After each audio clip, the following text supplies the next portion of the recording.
Welcome to the Game On podcast tonight. Club champions are named with a couple of surprises that happened on the night. And the silly season has begun. It's here with the trade period and speculation pretty rife at the moment.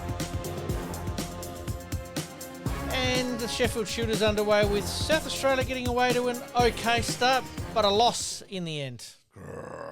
All right, welcome to the Game On podcast. My name's Pete, once again joined here in the studio with Malcolm. Malcolm, how's your week been? Disappointing in terms of South Australia. I went the first 3 days. Yes. So the Shield game. That was at Adelaide Oval?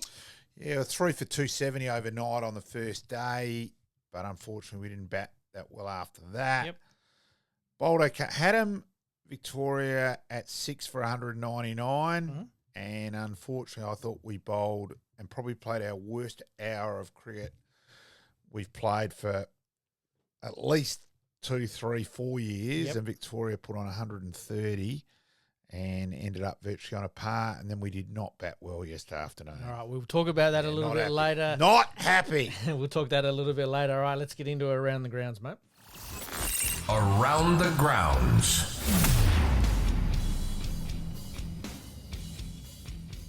All right, we will talk some more cricket a little bit later on. We will obviously talk a touch of the SANFL because we've got the draft combine on at the moment, so we'll have a little bit of a talk about that and also some of the basketball. But let's start off with the AFL. It is the hot time of year, but firstly, each club's best and fairest winner has been named. A couple of little surprises on there. I'll run through the list in its entirety, and then we'll talk about a couple of the surprises. Jordan Dawson, obviously, from Adelaide. Josh Dunkley from Brisbane. Hewitt from Carlton. Darcy Cameron from Collingwood. Zach Merritt from Essendon. Caleb Sarong from Freo. Holmes from Geelong. Matt Rao in a bit of a tight one there for the Brownlow medalist for for Gold Coast. GWS, Tom Green, Jack Gunston for Hawthorn, Max Gawn for Melbourne, Harris Sheasel and Tristan Cherry for North Melbourne, Zach Butters for Port Adelaide, Tim Taranto from Richmond, Nasiah Wangani-Malera from St Kilda, Isaac Heaney from Sydney, Liam Baker from West Coast, and Ed Richards from the Western Bulldogs. All right, mate, the first big one is, I did mention it just a second ago there, that Rao was behind with a few rounds to go and the Brownlow medalist gets up by a couple of votes. Yeah, I thought Rowell and Anderson, that'd go right to the line, Yes. and it could have gone either way, and that's exactly what happened. Look, from the outside, the biggest surprise was Darcy Cameron. Yes. But he did have a very good year, and it's a case of internally being noticed and more respected. And let's be honest, the on-ballers just get all the publicity at AFL level. So it was actually a pleasant change that he did get noticed so much internally. Absolutely. The one for me, Jack Gunston, he had a fantastic year, but like you said, it is sort of centred around the midfielders, but every time he got the ball, he just looked like he was going to kick a goal. That was the thing. Probably the biggest every club does their best and fairest slightly differently. And there are some clubs where if you'd missed 3 games, which Gunston did, you wouldn't, therefore, virtually couldn't win it.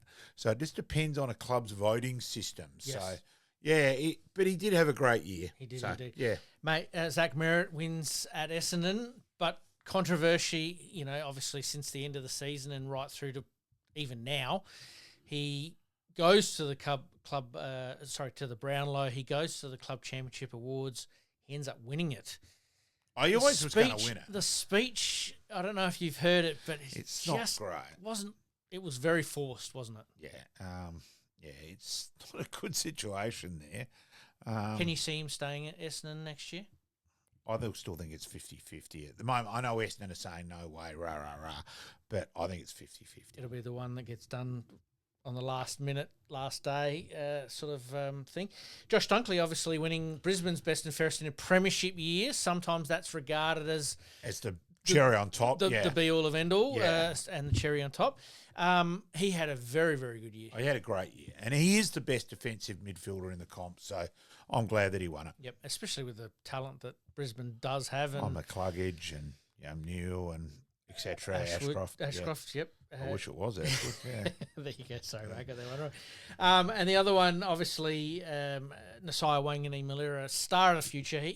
He didn't quite have the year that we all think he had at the beginning, but he built into the season brilliant and finished off like a freight train. No, he was incredible. The last 6 to 8 weeks, he was the number one player in the comp. Yep. Then. And some usual suspects there, obviously, Max Gawn, obviously, at Melbourne, and Isaac Heaney at Sydney there. Let's move on to the AFL draft. Some interesting scenarios that have been thrown up. Some trades have happened already.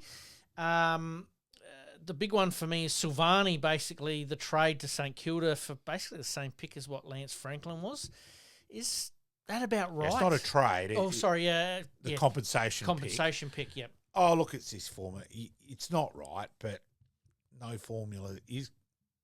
It's a bit like the Duckworth-Lewis in cricket. That took a long time. There's still people there who don't think that's great. I think it's actually, if you actually understand it, it's as good as you're going to get. Exactly right. Where this is a bit melting pot, is sure. It's length of tenure, payment of the contract, where it fits in the salary range of at that club. Yep. So, it's a lot of things. Look. And... well, salaries now. I think it's not a bad result for years. Carlton to get pick number 19 for it. Yep. But, geez, I tell you what, you lose. So they lose Silvani, De Koning, and possibly Curnow. Geez, it's a big whack. Yep. So. Michael Voss, in his acceptance speech, and I do have this down later on the run sheet, is that a few coaches had a bit of a crack at their club champion nights, just about what's expected, what's needed, and almost setting it up for next year. And Vossi's on his last chance, isn't he, at Carlton? Really, when you think about it, he's going to go out all guns blazing. And good on him. Absolutely. All right, mate. Let's talk about some of the potential trades or movements that are happening. We did obviously mention De Koning leaving there, but Marshall looks like he could be departing St Kilda for Geelong. I admit I don't understand. What St Kilda decided in terms of De Koning. Now, look, he's a good player, plenty of potential, but he actually had to leave Carlton. He couldn't, It's about $3 million difference over the length of the tenure and all that. Yep. Or 2 to 3. It was just an obscene amount. It's just crazy. And look, is he an upgrade on Marshall? Maybe ability and maybe potential, but not for that income. And they keep saying, "Oh, we've got all this money to spend." Well, is that the ultimate bluff at the card table? Yeah, because they've already outlaid a couple of million for Wanganeen Malira, 1.7 or so for De Koning. There's a huge part of your salary cap already. Are they going down the path of spending a good chunk of their money on 6 players, say a quarter of their I think third so. of their team? Yeah, which creates drama at the other end amongst players like Wilkie. It looked, for a while, and who's to say that's finished yet? Who knows? Captain's been asked to potentially look at moving as well. So it's interesting what they're doing, and wait and see. So the question is, why has it worked so well for say Geelong, but it may not work so well here for St Kilda? Because Geelong didn't pay anywhere near that amount of money and kept it all a lot more balanced. Players have taken less to play at Geelong, the chance to live down at Geelong, not in the rat race in Melbourne. So there's a lot, the lifestyle there is a big attraction. Is that where, moving on to Gold Coast as an example, is that you can pretty much walk down the street there and not be noticed too much? And you do wonder if that's part of Petrarca's thinking. So, What are your thoughts on the Petrarca while we're talking about it? Is it a done deal? How can I don't think it's a done deal. How can the Suns satisfy Melbourne in this trade?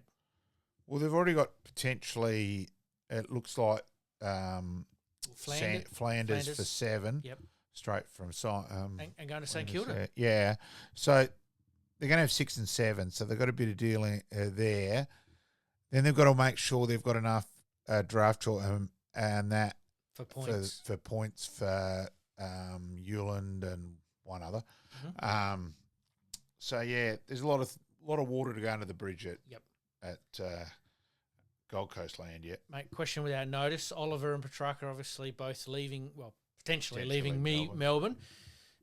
would you?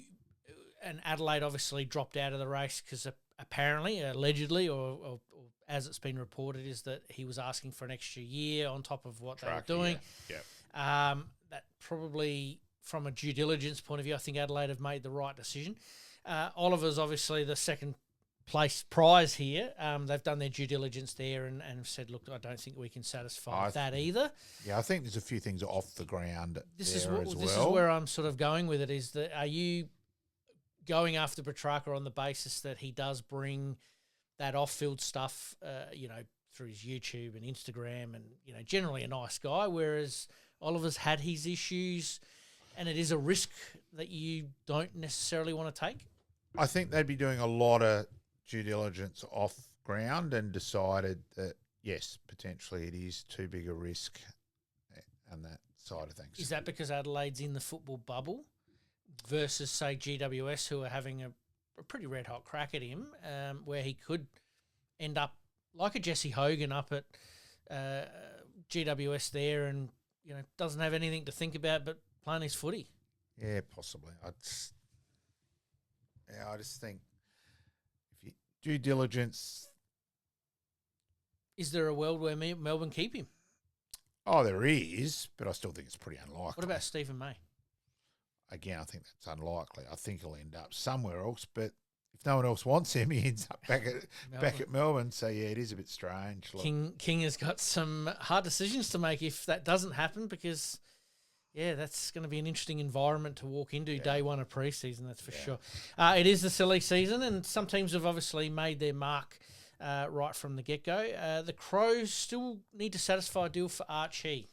Yeah, I think that'll be toing and froing. They'll end up getting somehow a draft choice in between their number one choice and 50, and I think that's what it will be. Is it a case of that they package something up for, say, next year to satisfy that as well? Because this is the thing that people look at and go, oh, well, you've got 14, 15, and you haven't got anything until, 41 or 47 or something around those marks there. Could something for next year come into play? That's a possibility, but 3, 4, 5-way club trade deals happen. Yep. So, yeah, something will happen. Looks like a 3-way trade between West Coast, Freo and Brisbane are going to happen for Starcevic. So that's to be signed off on, but that may be something that the Crows need to get a little bit creative on, don't they? Yeah. Jacob Weir obviously comes from the GWS Giants to the Power, a local SA lad back in his home state. Is that a good pickup for the Crows as for Port Adelaide? And where do you see him fitting in? Yeah, look, I think it's going to be, he's fringe, so it's a big call. Like it sounds like they're going Jason Weir and probably I think it's Brady, trying to remember his name, from Freo. Yes. So it's two big calls on fringe players from elsewhere. So it's interesting. Adelaide also looking at the young lad from the Western Bulldogs that's come out today, Riley Sanders. Yes. So is it a case of that you've got Draper coming through there that he could potentially take that spot, or do they take someone that's on the fringe of a very good midfield in the Sanders is probably more of a wingman, I think, than an inside, and I think Draper will develop into inside. He'll be both inside and outside. Yep. Inside and then his pace and from stoppage. So I don't think that signal their intention with Curtin then? No, I think it's another. It's another name. Look, there'll be 8 million names thrown up. Yep. Well, we're going to find out by this time next week, mate. So it should be very, very interesting. I know I've asked you once before, but let's go through these same names. Charlie, where do you see him going? Sydney, the likely destination? Sydney's likely. Yep. Merritt? I still 50-50 Hawthorn or stay. Okay, there you go. Marshall? Geelong. Oliver? GWS. Is that a 50-50 or are you leaning a little bit? Leaning more towards that. Yeah. Petrarca?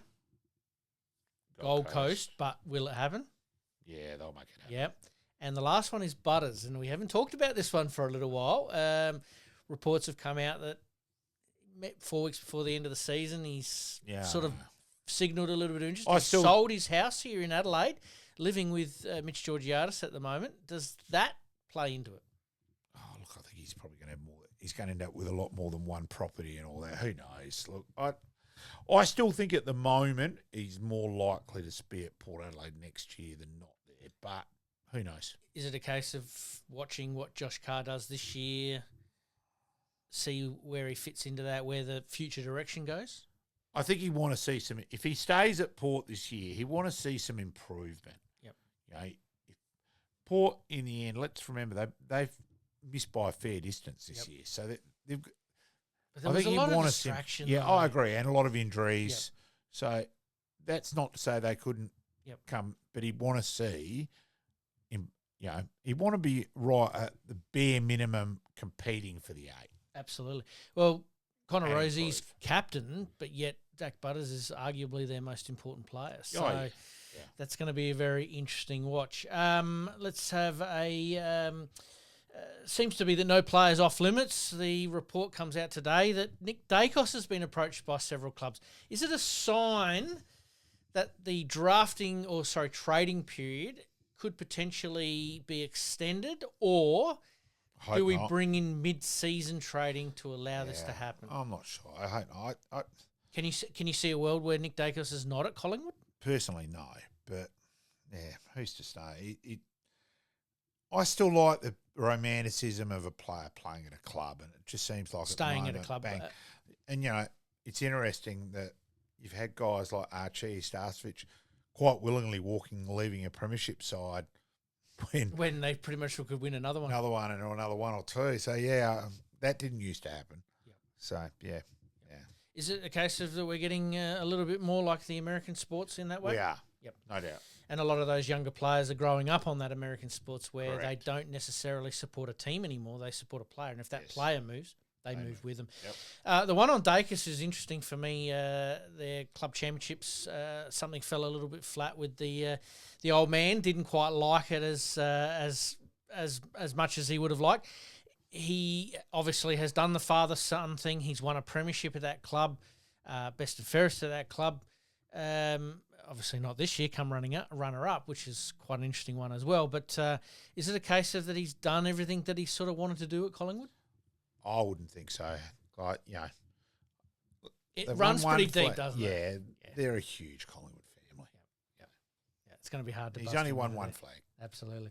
All right, mate. Do you trade pick number 1 if you're West Coast, mate? What are your thoughts on that? Personally, no. No. Can the Crows move up the order? And what did Port do? Look, there'll be 8 million things happening behind the scenes. Like, we're reporting on what's being said. Yes. There's a lot more happening which isn't being said. So I take everything with a grain of salt at this time. Do you have faith in Justin Reid to get the job done?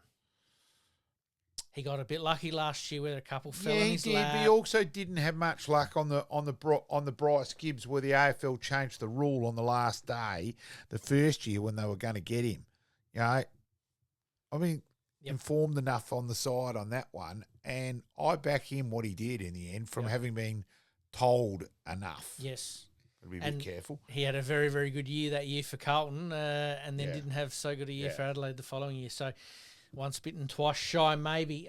Port Adelaide, what can they do? Or are they looking for more those fringe players for opportunities that have been delisted or somewhere along those lines to fill some of those gaps? Yeah, and then they just need Marshall and Lukosius, etc., to be okay. Yep. So it's,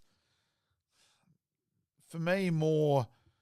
Yeah, I think they probably need another key defender. Although as I said, I really like that Harry Rand. Yep. I think there's a lot to work with there, and I think there's a bit to work with Whitlock. So I think they've got a bit to work with. Yep. Exciting times for Josh Carr ahead there. What's your club's most pressing issue coming, obviously, this draft and obviously trading period? Let's start off with Adelaide, mate. Midfielder. Ruckman. Midfielder and a ruckman. Yep. Do they need a big name or do they need to add depth? I think they need to add depth. Look, I just don't think there's a big name around. Look, would have been great if they got Marshall, but that bloody sign O'Brien up for another 3 years, Yeah, makes it bloody hard. Yeah. All right, mate. Let's. We've obviously talked the draft doesn't need an overhaul. Is it a case of some teams getting stronger and weaker teams getting knocked off? Because we talked about this last week. I don't think top 9. I don't think that's so much the draft. That's free agency. Yep. and Brisbane are the ones there at the moment, having picked up Draper and Allen. Oh, geez, they're premiers. So that's the problem there. Yep.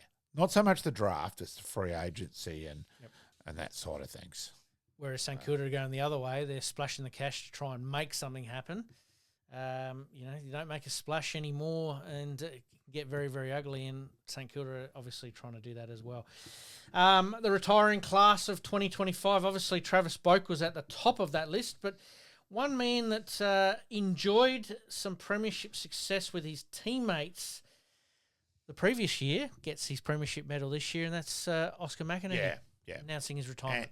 And Oscar McInerney and Gardner were the two from Brisbane in that regard. Yeah, his back was obviously pretty bad, and I think they probably had said, look, so if we don't get Draper over the line, there's still probably a spot on the list. Yes. But they've got Draper and he's gone, right, that'll do me, sort of thing. Obviously, the scenes from 2024, of him being absolutely ecstatic for his teammates in winning a premiership, they repaid it in spades. He actually had a big part to play in that final, really, when you think about it. He did. Absolutely. Mate, let's talk a little bit season review. We haven't really touched base on this too much since the season's finished, but we will now that we've got a little bit of extra time to talk about it. But let's talk about West Coast season in review. 1 win, 22 losses.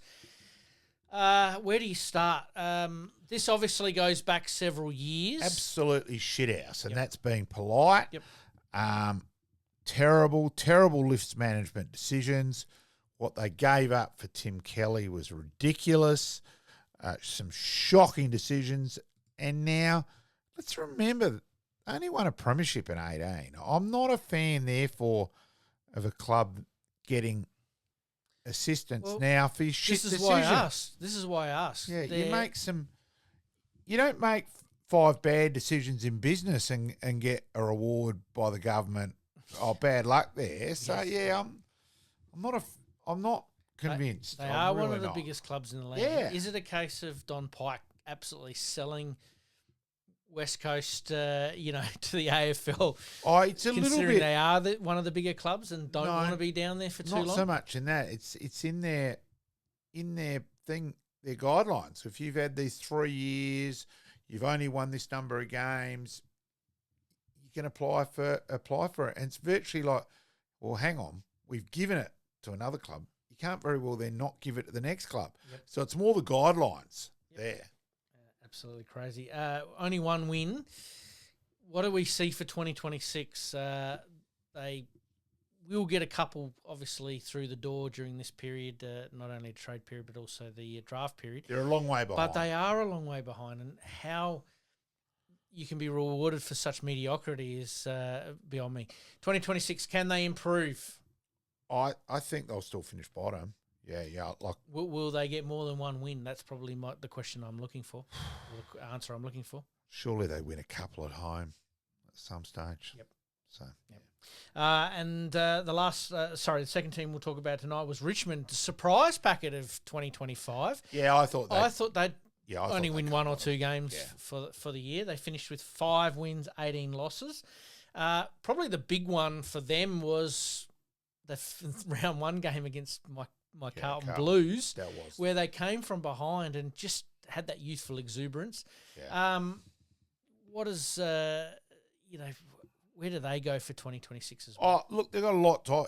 It's probably their medical department now to get Laylor, get Smiley, hopefully Hot, and then keeps going. He's the one who looked, his body did get okay before the end. Yep. But those two, Laylor and Smiley, they've got to get them right. Now, Laylor had a bad hamstring before he got drafted. Yep. And now he's done 2 pretty bad ones this year. Yes. So it's a real worry at the age of probably 19, if he's 20 yet, to have 3 bad hamstrings by now. So that's a real worry. That is definitely a real worry for Richmond. Will they win more than 5 games? Can they upset a few along the way, or is it a case of 1 step forward and maybe a half a step backwards? Yeah, I think it's probably more still the second, still yet. But, if that youth can get on the park, because we know it's got ability, that's not the question. if that can get on the park and they pick up a couple more this year, they probably can improve. Should be very interesting for them. All right, mate. Taylor Walker re-signs at the club best and fairest for one more year. Is that a good call for Adelaide? Yeah, I think it is. Like, he still had a pretty good year.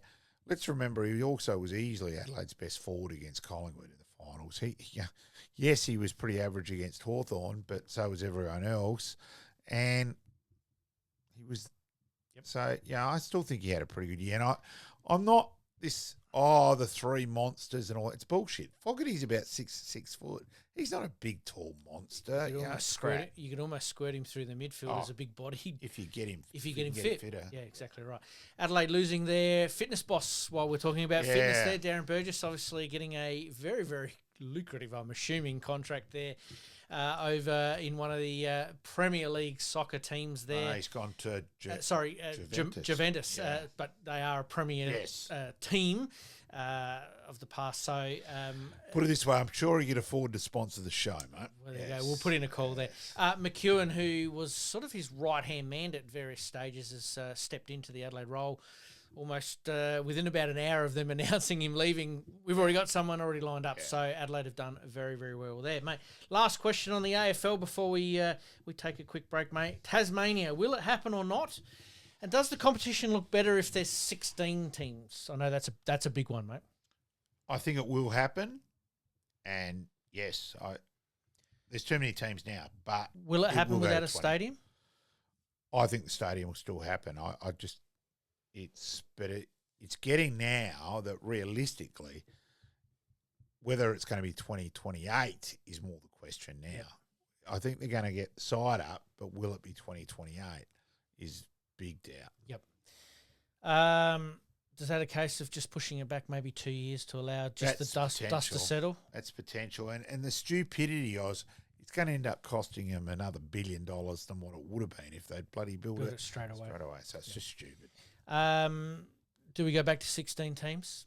Or can we go back to 16 teams? No. Nope. They won't let it. TV rights run the game. That's where the income stream is. Yep. I think I'd like to have the percentage of what it is overall. It's a huge percentage. It's over 50% of the money there from the TV industry. So it won't go down. So does that then make a case for, say, the Northern Territory to have a team, and then we do truly have a national competition? Because if it's just based upon TV rights, then surely a team from the NT should be included? Yeah, because it's not like they aren't bankrolling other teams and all that. So, yeah, I think there should be. Let's wait and see. Yep. If there are two teams to disappear from Melbourne, who are they? Who do you think? I know they won't. But who are the two teams you think might struggle? Probably North Melbourne, but then they've probably been a little bit better financially than what they were and all that, so they may be okay now. Selling games. I'm not a fan of that either. Maybe St Kilda, but yeah. But again, the AFL won't allow it. So let's keep going. No, fair enough. All right, mate, we better take a quick break there and have a look at what's coming up, mate. We got the SANFL. We'll talk about some of the young talent on show. And Adelaide get a little bit of a wake-up call in the AFLW. And the 36ers are back on court this week in a bit of a doubleheader.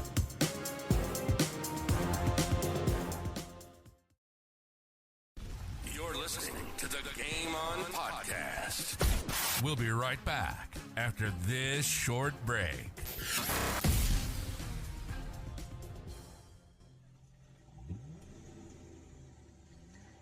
Are dents and scratches putting a dent in your day? Introducing Roger Steen Crash Repairs Adelaide, your trusted solution for automotive woes. With over 2 decades of expertise, Roger Steen Crash Repairs guarantees top-notch service, restoring your vehicle to its former glory in no time. From minor dings to major collisions, our skilled technicians handle it all with precision and care, using state-of-the-art equipment and techniques. Roger Steen Crash Repairs saved my car. It looks brand new. Fast, friendly and reliable. wouldn't trust anyone else with my vehicle. Don't let accidents slow you down. Visit Roger Steen Crash Repairs Adelaide at 14 Penner Avenue, Glynde, for quality service you can count on. And here's a special offer just for our listeners. Mention this podcast and receive a $100 discount on your repair. Roger Steen Crash Repairs Adelaide. Excellence in every repair. All right, mate, we continue on with the SANFL. Obviously, the season's finished now, but the young ones are at their draft camps or combine.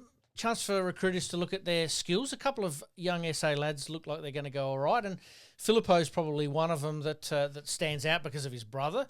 But a couple of others, mate. Oh, look, Dyson Sharp will still probably be the Dyson Sharp, Schubert, Marsh, and Filippo, probably the four who'll go the top four from South Australia. Cumming is probably the other one from North Adelaide. Is a chance there. So I think there'll be a big number. It'll be a good year for South Australians. Number of South Australians. They did say the draft was a little bit light on this year, but it looks like South Australia, obviously having their success during the carnivals, will feature prominently. That's for sure. Yeah, and I think Matty LeRae will get picked. I think. Unfortunately, the young kid from Sturt, Barker, I heard he has done an ACL. Yep. Now that'll probably, I think he'll still get picked up, but maybe not as high as he would have been. But that's looking at 10 or so from South Australia already. So I think it'll be a good year. And the male, don't worry, this one, the male's correct, that they got encouraged. Bit of heat got put on that we'd be more team focused this year than what they were last year. Yes. And certainly were. There was no doubt about that. Absolutely. Glenelg, obviously looking for a coach. Any movement that you're hearing on the grapevine, mate? No. It is a good role to have. Yeah. Haven't heard anything really of concrete. Heard a couple of whispers, but not anything, probably nothing reliable enough yet. Bit disappointed. He did commit for 2 more years and then a few days later backtrack. So, that's a bit disappointing, but It is what it is. It's a part and parcel of the game. All right, let's move on to the AFLW, mate. Adelaide go down in a shock loss to Richmond, making their top four a little bit harder and trickier to navigate now. Well, massively. That's a huge loss. They've probably been just only done it in spurts this year where they've been okay. And look, let's be honest, they look a fair way behind North Melbourne, especially. Everybody does. Yeah, everyone does. So, but now they've lost to St Kilda and Richmond this year, but they're two pretty disappointing losses, of which Adelaide in the past haven't had that. So, It's a bit of a changing of the guard with Matty Clark obviously announcing late last year or early this year that he was going to step down from the role. Leaves Adelaide now in 7th position. They are just hanging on to the top 8. Realistically, the only team that could probably catch them now is Sydney. But this week's game, they play against the West Coast Eagles, obviously here at Nord Oval. And they are sitting 6th on the ladder. So this is a crucial game, but it's actually the one in a couple of weeks' time against Port Adelaide in a showdown that could determine whether they're top 4 or top 8, which is... it's hard to think that after starting the season actually not too bad, maybe a couple of odd games here or there, they might not make the 8. Yeah, but in a short season, you've only got to blow 2 games like that, and that's makes enough. it hard. Yep, definitely does. Let's move on to Port Adelaide. Port Bulldogs made a little bit of a statement against the Western Bulldogs last week, obviously here in Adelaide, but they take on the Brisbane Lions, who are sitting 5th on the table this week. Yeah, so it's a hard contest. They have to win to be a chance. So, wait and see. Absolutely. All right, let's move on. Basketball, mate. Finally get to play round 3, even though round 3's technically already been gone. It's weird. Because of the international games and bits and pieces like that, it has made it a little bit awkward for some of them there. But what it does mean is that the 36ers have a double header here in Adelaide this weekend, starting on Thursday night, 7 p.m. And then Saturday, And then Saturday, that's right. Yeah, so Tasmanian Jack Jumpers. They have been around the mark for the last couple of years. Adelaide should roll on, but can we mount a case for Tasmania? Oh, you can, but it'll be it'll be a sellout Thursday night, you'd expect. Yep. It is school, and it is still school holidays Hottest as well. ticket in So, town. yeah, I think they'll both be sellouts, both big games. And Look then forward to it. obviously the doubleheader finishing off the weekend there is the taking on the highly credentialed Sydney Kings Saturday night at 7:30 p.m. That one there will be an absolute blockbuster. Huge game, and yeah, not sure. It'd be interesting. I'm umpiring cricket this week, so we'll see how the body is, whether I can be out and about on Saturday night or not. Somehow I doubt it. Just Down at quietly, the entertainment centre might get a bit of a work over. Potentially. Anyone down there, say hello to the young man as he's walking around. All right, mate. Let's have a look at what's coming up on Friday. We're revisiting Keith Thomas, but not as a player, but more of a concussion advocate these days. Yeah, we've already interviewed him earlier tonight, and as always, KT was fascinating. Probably gave a bit of juicy bits of hopefully some progression in various ways there. So, look, it is such a huge topic. Have a listen. That's all I can say. And Brian Benke, part one there in our encore on Monday. You're listening to the Game On Podcast. We'll be right back after this short break. Looking to buy or sell your home anywhere in Adelaide, from the hills to the sea? Meet Gary KRIEVS, your dedicated local agent from OUWENS CASSERLY Real Estate. With unparalleled knowledge of Adelaide's housing market and a commitment to exceptional service, Gary ensures a smooth and stress-free experience for all your real estate needs. Trust the expert, trust Gary KRIEVS at OUWENS CASSERLY Real Estate. Your next dream home awaits. Contact Gary today on 0422 071 317 or on email garyk@ocre.com.au. And for more listings, please visit owenscasserly.com.au. Make it happen.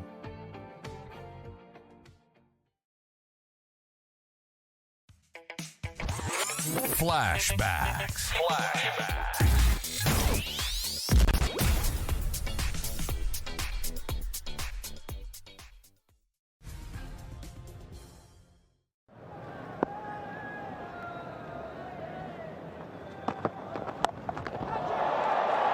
Has to be out, doesn't it?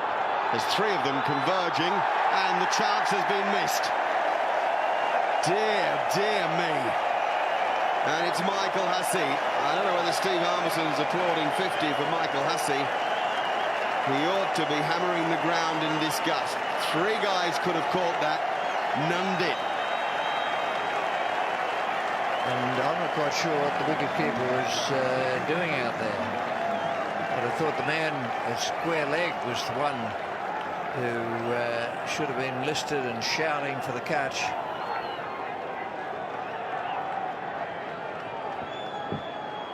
It was well bowled. Just a little further up than the previous one. Ball goes that high in the air. Someone's got to, well, he's got to get there and get his hands on it.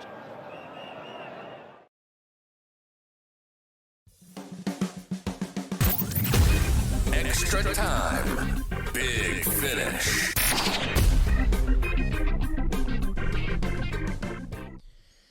All right, mate. Obviously, the Port Adelaide replay last week, I couldn't, sort of finish off the season on the footy. So we brought some Ashes cricket into the fold today, and Mike Hussey, a man for all occasions, isn't he? Well placed. It was very well placed, and against the old foe there, obviously in England. So it's going to be an interesting Ashes series. All right, let's talk cricket first up, mate. Bizarre things happening at the moment in the Sheffield Shield. You did mention, obviously, South Australia a little bit earlier, but the big one for me was the Cameron Green dismissal, given out, then protests it, and then called back and given not out. Bizarre umpiring. I admit we did actually discuss that tonight. Really weird.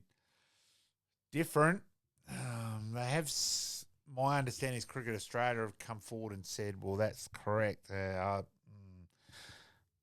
You can't hedge your bets. No, I'm not the only one. I will be honest, I'm not the only one who thought that was more than bizarre. You are the rule book for a reason, and you know them inside out. And for me, it left me shaking my head. Have you ever seen that happen on a cricket field anywhere? I'm not talking about at a first class level, but anywhere. No, that was bizarre, weird.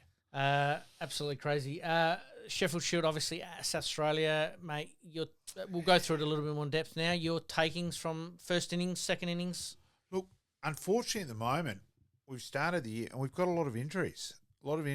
And then, look, Nathan McAndrew got an ear infection and it's really affected his balance. I think he's probably a fair way away still. It's been worse than realised. He did some run-throughs on the oval on Saturday in the lunch break and he didn't do it Sunday. I think he's still a fair way away. Yep. Brendan Doggett bizarrely did a hamstring while batting. And it's been reasonably bad. He's probably going to miss the next one, probably the next two, hopefully only one, but probably the next two Shield games. So, yeah, it's Manenti still hasn't come back from his ankle. Yep.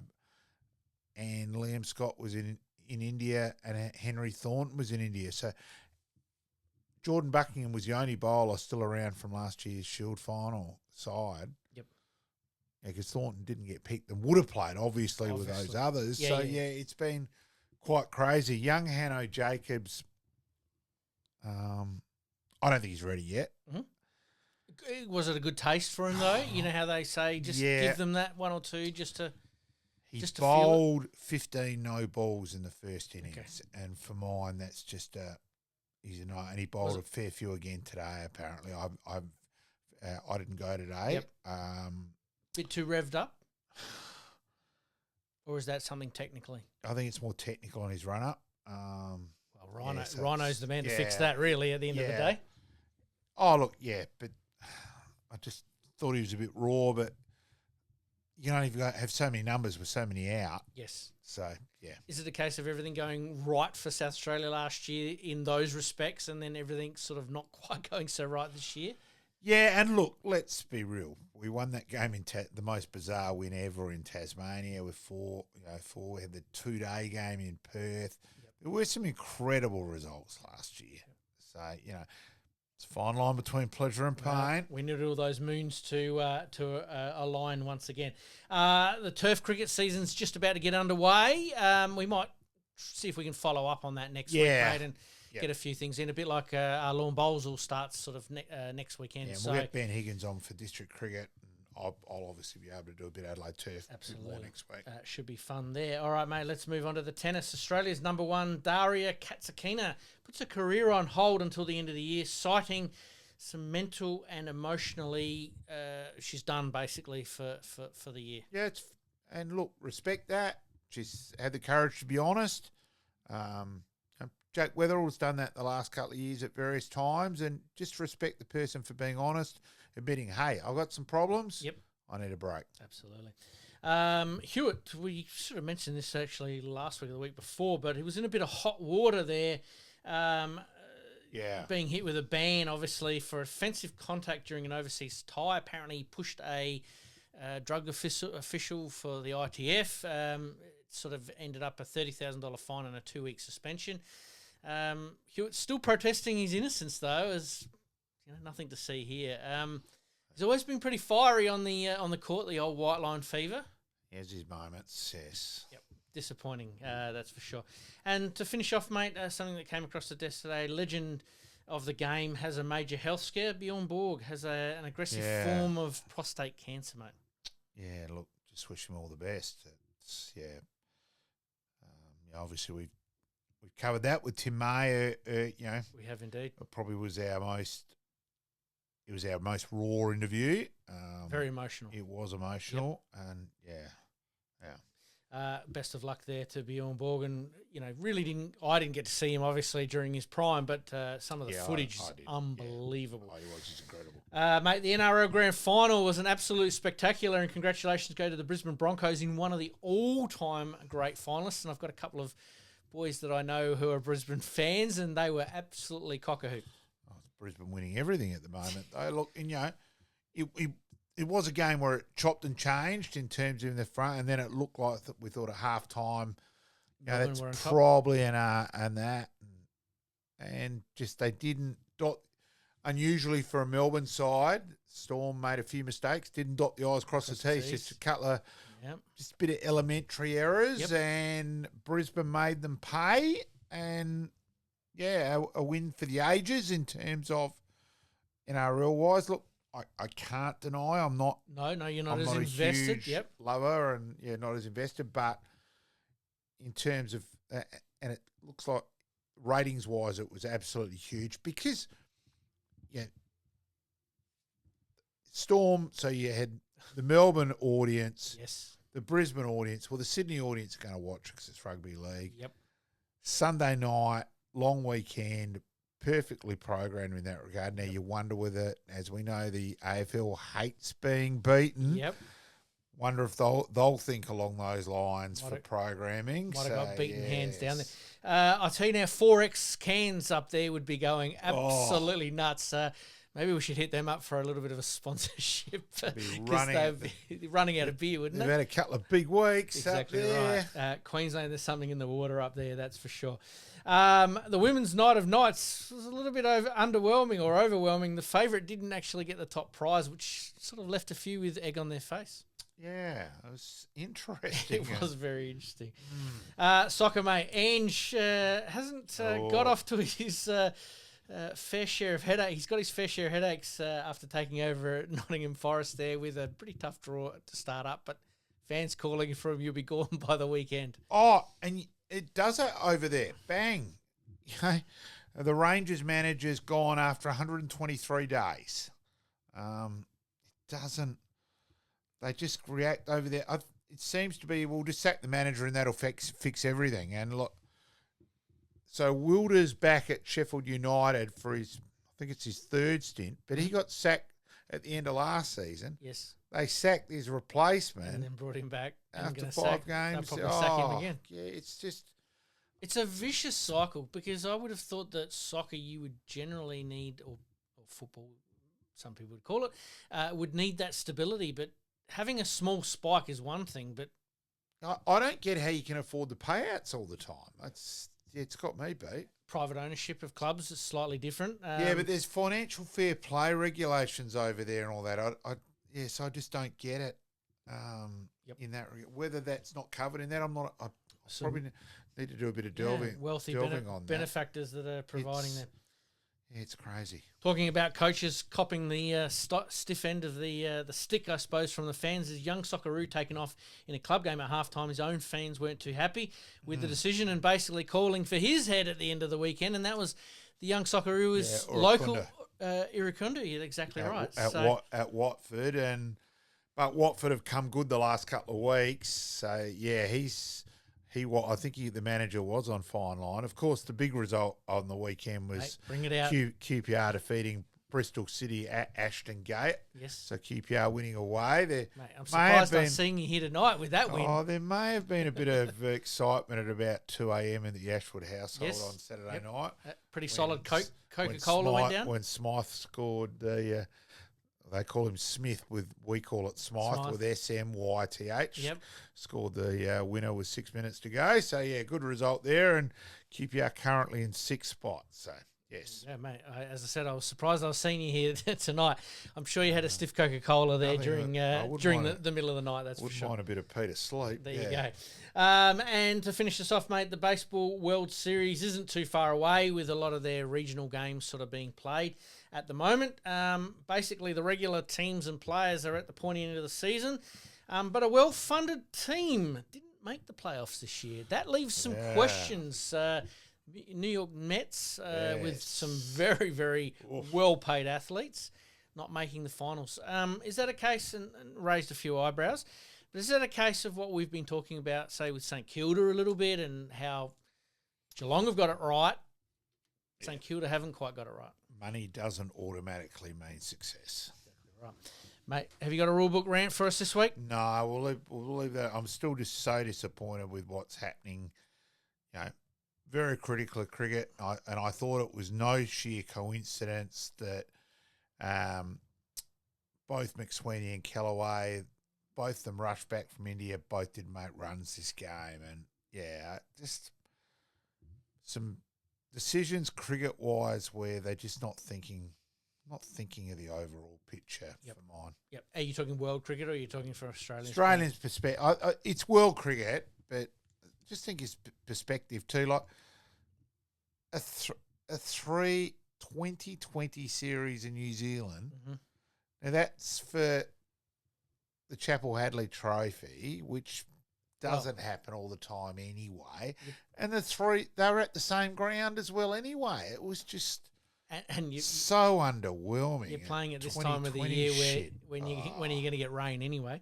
The Aussie One Day squad's obviously been named, and also the squad for the T20 has been named for their upcoming series against India as well. So Australia have got a lot of cricket on their horizon at the moment, and we'll start to transition into that cricket mode probably from next week or the week after onwards, mate.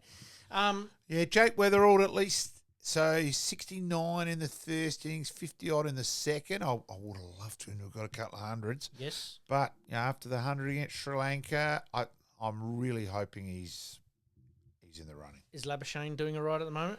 Yeah, he did score, 119 or somewhere around there? It's a good start for him. They play South Australia next. Yep. So I hope he makes a pair. Look, I think he'll be batting three. I think he'll be batting three. Yeah. Do you like Smith at three?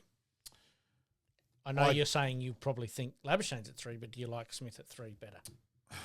I do, but I think it'll be Labuschagne 3, Smith 4.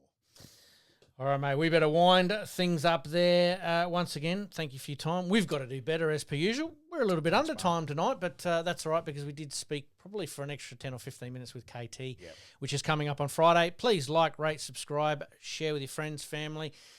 Get on board and help us out with those numbers, which obviously then helps when it comes to us attaining sponsorship as well. So thank you to everyone that is listening, and we'll see you next week. Thanks, mate.